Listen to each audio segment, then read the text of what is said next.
I wanted to talk about my videos which have been going viral lately, which I'm extremely happy about. So there's just a problem that I'm not quite happy about. People are using my video ideas and stealing my videos without permission or credit, which really upsets me.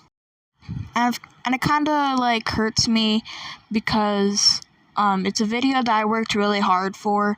Especially I tried to work very hard on the animation and timing and everything, just for it to get stolen by some little kid who doesn't even understand it when I'm uncomfortable.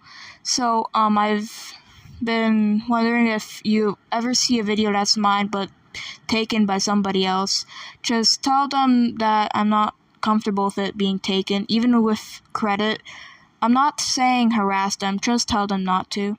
Bye.